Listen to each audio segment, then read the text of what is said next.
Good morning, students. നമുക്ക് ഈ ഒരു സെഷനിൽ ഒരു പ്രോബ്ലം വർക്ക്ഔട്ട് ചെയ്ത് നോക്കാം. ഞാൻ ക്വസ്റ്റ്യൻ ഓൾറെഡി ഗ്രൂപ്പിലേക്ക് ഷെയർ ചെയ്തിട്ടുണ്ട്. ഞാൻ ക്വസ്റ്റ്യൻ ജസ്റ്റ് ഒന്ന് വായിക്കാം. Mr. Sunil is a purchase officer in a company in Kolkata. Population exceeding 25 lakh. Compute is taxable income from salary for assessment year 2021. First one, the net basic salary 1,20,000, which is after deducting 2,000 for income tax, 10,000 as contribution to RPF, and rent for the bungalow 3,600. അല്ലെങ്കിൽ net basic salary ആണ് ഈ question തന്നിട്ടുള്ളത്. ഇതുവരെ നമുക്ക് തന്നിട്ടുള്ളതൊക്കെ gross salary ആയിരുന്നു. ഇവിടെ നമുക്ക് തന്നിട്ടുള്ള നെറ്റ് ബേസിക് സാലറി ആണ്. അങ്ങനെ പറഞ്ഞു കഴിഞ്ഞാൽ ഇവിടെ ഇൻകം ടാക്സ് 2,000, അതുപോലെ തന്നെ കോൺട്രിബ്യൂഷൻ RPF 10,000, ബംഗ്ലാവ് റെന്റ് 3,600. ഇത്രയും എമൗണ്ട് സാലറിയിൽ നിന്ന് കുറച്ചതിന് ശേഷം കിട്ടുന്നതാണ് എന്ത് 1,20,000 നെറ്റ് ബേസിക് സാലറി എന്ന് പറയുന്നത്. അപ്പൊ നമ്മൾ എന്ത് ചെയ്യണം, പ്രോബ്ലം ചെയ്യുന്ന സമയത്ത് ഈ ഡിഡക്ട് ചെയ്തിട്ടുള്ള ഐറ്റംസ് ഒക്കെ ആഡ് ചെയ്തിട്ട് എന്ത് ചെയ്യണം, യഥാർത്ഥത്തിൽ എത്രയാണോ അയാൾക്ക് സാലറി ഉള്ളത് ആ സാലറിയുടെ എമൗണ്ട് ആണ് നമ്മൾ പ്രോബ്ലത്തിൽ കാണിക്കേണ്ടത്. ഓക്കെ, നെക്സ്റ്റ് വരുന്നത് bonus 1,800, travelling allowances for official duty ₹25,000. അതിന്റെ ബ്രാക്കറ്റിൽ പറയുന്നുണ്ട് full amount is spend. Travelling അലവൻസിന്റെ കേസിൽ നമ്മൾ പറഞ്ഞിട്ടുണ്ട് ആക്ച്വലി എത്രയാണോ നമ്മൾ സ്പെൻഡ് ചെയ്തിട്ടുള്ളത് ആ എമൗണ്ട് കുറച്ച് ബാക്കി എന്തെങ്കിലും അലവൻസ് ഉണ്ടെങ്കിൽ അതാണ് ടാക്സബിൾ ആയിട്ട് വരിക. ഈ കോസ്റ്റിൽ 25,000 ആണ് ആൾക്ക് അലവൻസ് ആയിട്ട് കിട്ടുന്നത്. അത് 25,000 തന്നെ ആൾ ചെലവാക്കുന്നുണ്ട്. അങ്ങനെ പറഞ്ഞാൽ എന്താണ്, ഫുൾ എമൗണ്ട് സ്പെൻഡ് ചെയ്തു. അങ്ങനെ പറഞ്ഞാൽ അവിടെ ടാക്സബിൾ വാല്യൂ ഉണ്ടാവില്ല, ടാക്സബിൾ വാല്യൂ നില്ലായിരിക്കും. അടുത്തത് reimbursement of medical bill of ₹15,000. Treatment was made in government hospital in India. The valuation of medical facilities പർക്കസിസ്റ്റിൽ നമ്മൾ ലാസ്റ്റ് പറഞ്ഞ ഐറ്റം. അതിൽ പറയുന്നത് ഇവിടെ എന്താ പറയുന്നത്, ഗവൺമെന്റ് ഹോസ്പിറ്റലിലാണ് ട്രീറ്റ്മെന്റ് നടത്തുന്നത്. അതുകൊണ്ട് എന്താണ് ആ എമൗണ്ടിന്റെ മുകളിൽ ടാക്സ് കൊടുക്കേണ്ട, 50,000 മുകളിൽ ടാക്സ് കൊടുക്കേണ്ട, അപ്പൊ നില്ലായിരിക്കും വരിക. ഓക്കെ, then പറയുന്നത് he is live in a bungalow belonging to the company. The company has provided on this bungalow the facility of gardener, cook, each of whom being paid salary of ₹250 per month and 800 per month respectively. ഇവിടെ എന്താണ്, ഒരു ബംഗ്ലാവ് provide ചെയ്യുന്നുണ്ട്, അതുപോലെ തന്നെ ഒരു ഗാർഡനറെയും ഒരു കുക്കിനെയും provide ചെയ്യുന്നുണ്ട്.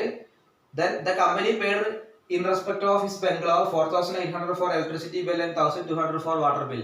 Water ബില്ലും പേ ചെയ്യുന്നുണ്ട്, ഇലക്ട്രിസിറ്റി ബില്ലും പേ ചെയ്യുന്നുണ്ട്. അപ്പൊ ഇതൊക്കെ എന്താണ്, പർക്കസിസ്റ്റ് ആണ്. Then fully taxable ആയിട്ടുള്ള പർക്കസിസ്റ്റ് ആണ്. Then next പറയുന്നത് he has been provided with a large car for official and personal use. The maintenance and running expenses of car including driver are borne by company. Car provide ചെയ്യുന്നുണ്ട്, large car ആണ്, അതിന്റെ expense ഒക്കെ meet ചെയ്യുന്ന employer ആണ്. which means ഇത്ര amount എത്ര വരിക, 2,400 plus 900 per month for driver is taxable. The last one, the following amounts were deposited in PF account. PF accountലേക്ക് ഡെപ്പോസിറ്റ് ചെയ്ത കാര്യം പറയുന്നുണ്ട്. എത്രയാണ്, on contribution 10,000, company's contribution 10,000, on contribution 10,000, company's contribution 10,000, then interest at 9.5% per annum 9,075. ഇവിടെ നമ്മൾ recognised provident fund ആയിട്ട് assume ചെയ്യുക. കാരണം 9.5% വരുന്നുണ്ട്, റെക്കഗ്നൈസ്ഡ് ആണ്. അപ്പൊ റെക്കഗ്നൈസ്ഡിന്റെ കണ്ടീഷൻ എന്തായിരുന്നു, employer contribution excess of 12% of salary is taxable.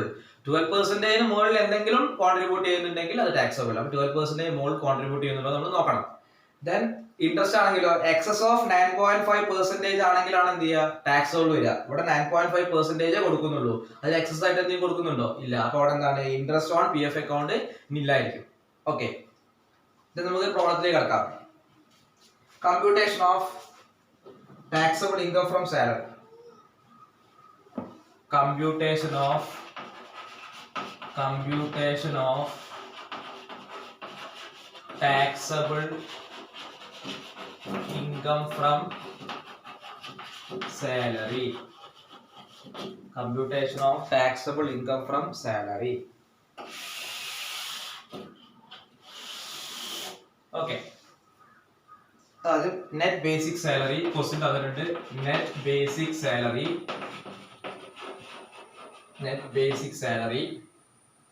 1,20,000.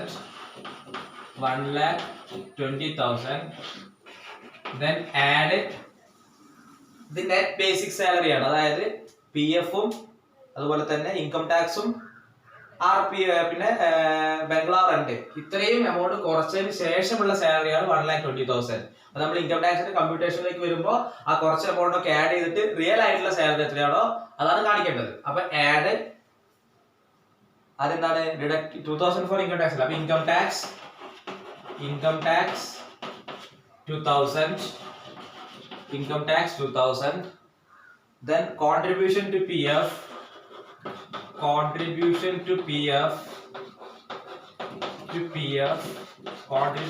PF എത്രയാണ് ക്വസ്റ്റ്യൻ നോക്കുക 10,000 അല്ല 10,000 അല്ലേ contribution to P F okay 10,000 തന്നെ contribution to P F 10,000 then rent of Bungalow എത്രയാണ് rent of Bungalow 3,600 ഇത്രയും ആഡ് ചെയ്യാം അപ്പോൾ 1,35,600 ഔട്ടറിലേക്ക് എടുത്ത് എഴുതാം അതാണ് എന്ത് സാലറി എന്ന് പറയുന്നത് ഓക്കെ സാലറി എന്ന് പറയുന്നത് ദെൻ ഓരോ ഐറ്റംസ് ഉള്ളത് എടുത്ത് എഴുതാം ബോണസ് 1,800 ദെൻ അടുത്ത ഐറ്റം നോക്കുക reimbursement travelling allowance for official duty travelling allowance TA taxable ആയിട്ട് ഒന്നും തന്നെ ഇല്ല എന്തുകൊണ്ടാണ് 25,000 ട്രാവലിംഗ് അലവൻസ് കിട്ടുന്നുണ്ട് ആ കിട്ടുന്ന എമൗണ്ട് മൊത്തം അയാൾ സ്പെൻഡ് ചെയ്യുന്നുണ്ട് അപ്പൊ ആക്ച്വലി കിട്ടുന്ന അലവൻസ് സ്പെൻഡ് കുറച്ച് അവനൊന്നും തന്നെ ഉണ്ടാവില്ല ഫുൾ എമൗണ്ട് സ്പെൻഡ് ആയതുകൊണ്ട് എന്താണ് ടാക്സബിൾ ആയിട്ട് ഒന്നും തന്നെ ഉണ്ടാവില്ല ട്രാവലിംഗ് അലവൻസിന്റെ കണ്ടീഷൻ എന്തായിരുന്നു അലവൻസിൽ നിന്ന് ആക്ച്വലി എത്രയാണോ സ്പെൻഡ് ചെയ്തത് അത് കുറച്ചതിന് ശേഷം ബാക്കി എന്തെങ്കിലും ഉണ്ടെങ്കിൽ ടാക്സബിൾ ഇവിടെ അത് കുറച്ച് കഴിഞ്ഞാൽ ഒന്നും തന്നെ ഇല്ല കിട്ടുന്ന എമൗണ്ട് മൊത്തമായിട്ട് എന്ത് ചെയ്യുന്നുണ്ട് സ്പെൻഡ് ചെയ്യുന്നുണ്ട് ഒരു ടാക്സബിൾ നീൽ ഇതിനടുത്ത് പറയുന്നത് valuation of rent free accommodation ആണോ അല്ല അതിനിടയ്ക്ക് റീഇംബേഴ്സ്മെന്റ് ഓഫ് മെഡിക്കൽ ബിൽ വരുന്നില്ലേ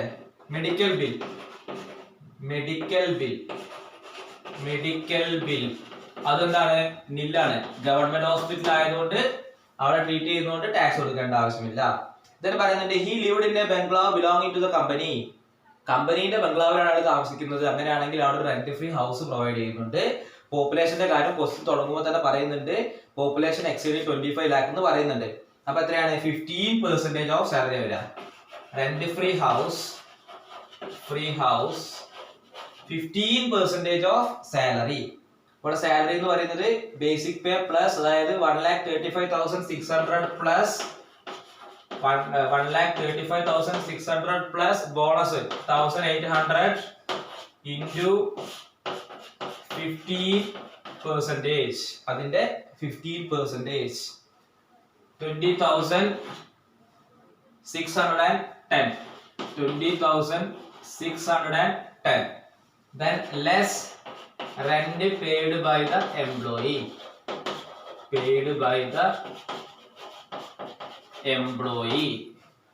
ക്വസ്റ്റ്യൻ തുടങ്ങുമ്പോൾ പറയുന്നുണ്ട് എത്രയാണ് റെന്റ് ഫോർ ബംഗ്ലാവ് 3,600 എന്ന് പറയുന്നത് അപ്പൊ 3,600 ലെസ് ചെയ്യുക ബാക്കി എമൗണ്ട് എന്താണ് ടാക്സബിൾ ആയിട്ട് വരും ബാലൻസ് വരിക 17,010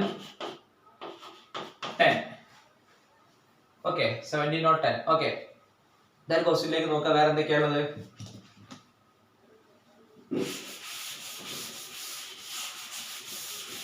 വേറെയും കുറെ പെർക്വസിസ്റ്റ് പ്രൊവൈഡ് ചെയ്യുന്നുണ്ട് എന്തൊക്കെയായിരുന്നു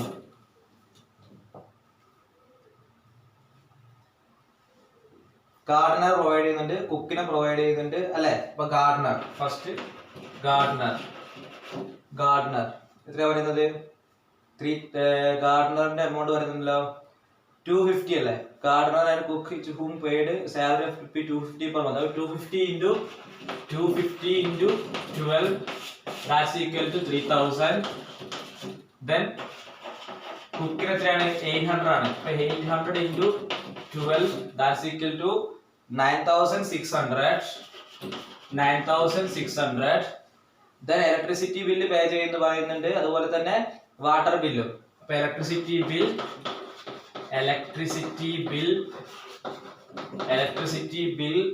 എത്രയാണ് 4,800 then electricity billum water bill rupees 1,200 water bill rupees 1,200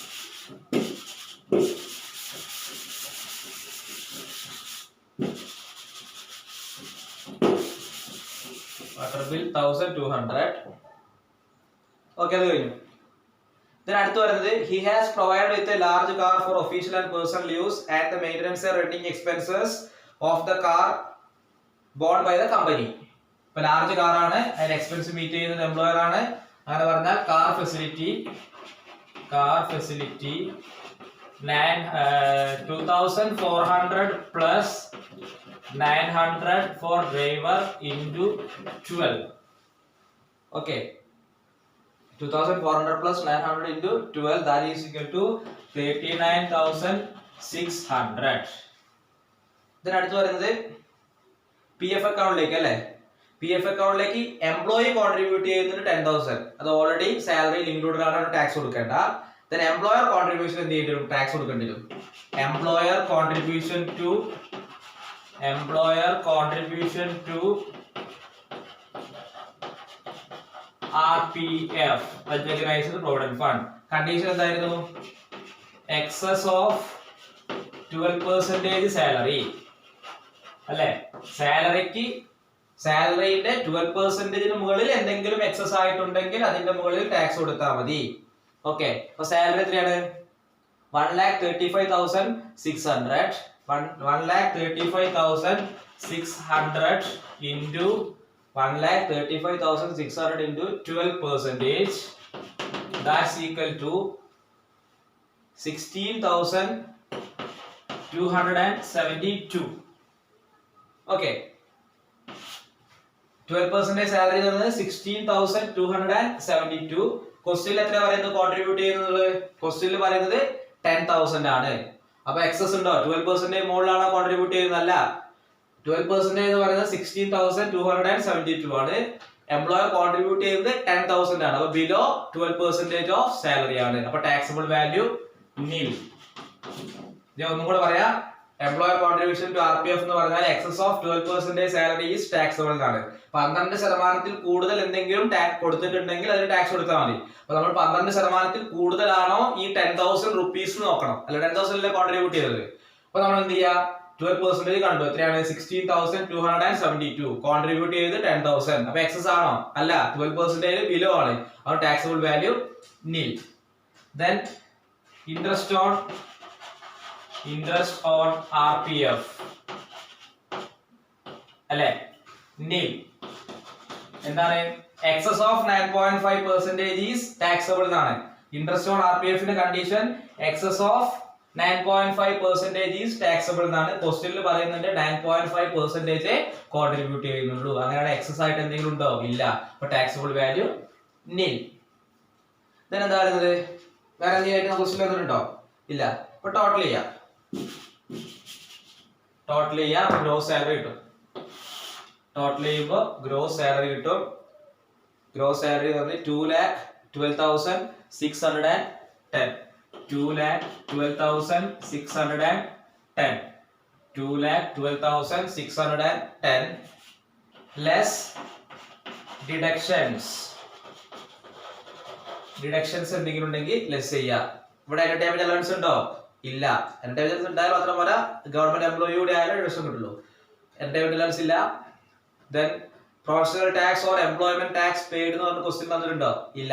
അപ്പൊ അതും ഇല്ല. പിന്നെ എന്താണുള്ളത്, സ്റ്റാൻഡേർഡ് ഡിഡക്ഷനേ ഉള്ളൂ. സ്റ്റാൻഡേർഡ് ഡിഡക്ഷൻ 50,000, 50,000 രൂപ സ്റ്റാൻഡേർഡ് ഡിഡക്ഷൻ ലെസ് ചെയ്യുക. അപ്പൊ നമുക്ക് എന്ത് കിട്ടും, നെറ്റ് സാലറി കിട്ടും 1,62,000, 1,62,610. അതിന് നേരെ എഴുതാം നെറ്റ് സാലറി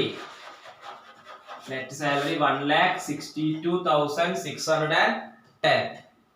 ഓക്കെ, എന്തെങ്കിലും ഡൗട്ട് ഉണ്ടെങ്കിൽ ചോദിക്കുക. ഇതുപോലുള്ള ഒരു ക്വസ്റ്റ്യൻ ആയിരിക്കും നിങ്ങൾക്ക് 15 മാർക്കിന്റെ എസ് ആയിട്ട് യൂണിവേഴ്സിറ്റി എക്സാമിനൊക്കെ ചോദിക്കുക. ഇതൊരു പ്രാവശ്യം കാലിക്കറ്റ് യൂണിവേഴ്സിറ്റിന്റെ 2016 ക്വസ്റ്റ്യൻ പേപ്പറിൽ ചോദിച്ചിട്ടുള്ള ഒരു ക്വസ്റ്റ്യൻ ആണിത്, 15 മാർക്കിന്റെ. അപ്പൊ ഇങ്ങനത്തെ ഒരു ക്വസ്റ്റ്യൻ എല്ലാ ക്വസ്റ്റ്യൻ പേപ്പറുകളിലും റിപ്പീറ്റഡ് ആയിട്ട് വരുന്നത് കാണുന്നുണ്ട്. ഒരു 15 മാർക്കിന്റെ ക്വസ്റ്റ്യൻ ആണ്. ശ്രദ്ധിച്ചു കഴിഞ്ഞാൽ ഈസി ആയിട്ട് നിങ്ങൾക്ക് എന്ത് ചെയ്യാം, സ്കോർ ചെയ്യാൻ പറ്റും. പിന്നെ ഇതിൽ ഏതെങ്കിലും ഒരു ഐറ്റം എടുത്ത് എഴുതുമ്പോൾ അതിന്റെ ട്രീറ്റ്മെന്റ് മനസ്സിലാവുന്നില്ല എങ്കിൽ ചോദിക്കുക. ദെൻ നിങ്ങൾ എന്ത് ചെയ്യുക, പ്രീവിയസ് ഇയർ അതിലുള്ള തിയറിയിലെ നോട്ട്സ് ഒക്കെ എടുത്ത് ഒന്നുകൂടെ വായിച്ച് നോക്കുക. അപ്പൊ RPF ന്റെ കേസിൽ മനസ്സിലായിട്ടില്ലെങ്കിൽ RPF ന്റെ നോട്ട്സിലെ കണ്ടീഷൻ എന്താണെന്ന് നോക്കുക. ആ കണ്ടീഷൻ അതുപോലെ തന്നെ അപ്ലൈ ചെയ്യുന്നതാണ്. നിങ്ങൾ ഓൾറെഡി പഠിച്ചിട്ടുള്ള തിയറി അതുപോലെ അപ്ലൈ ചെയ്തിട്ടാണ് പ്രോബ്ലം ചെയ്യുന്നത്. ആ ആപ്ലിക്കേഷൻ എന്തൊക്കെയാണെന്നുള്ളത് മനസ്സിലാവണമെങ്കിൽ ആ തിയറി ഒന്നും കൂടെ വായിച്ച് നോക്കുക. അതൊക്കെ ക്ലിയർ ആവുന്നില്ലെങ്കിൽ ആ കറസ്പോണ്ടിങ് ആയിട്ടുള്ള തിയറി എടുത്തിട്ട് വായിച്ച് നോക്കുക. അപ്പോൾ നിങ്ങൾക്ക് കുറച്ചുകൂടി ക്ലിയർ ആവും. ഓക്കെ, ഇനി എന്തെങ്കിലും ഡൗട്ട് ഉണ്ടെങ്കിൽ ചോദിക്കുക, അത് ക്ലാരിഫൈ ചെയ്യുക. Okay, thank you.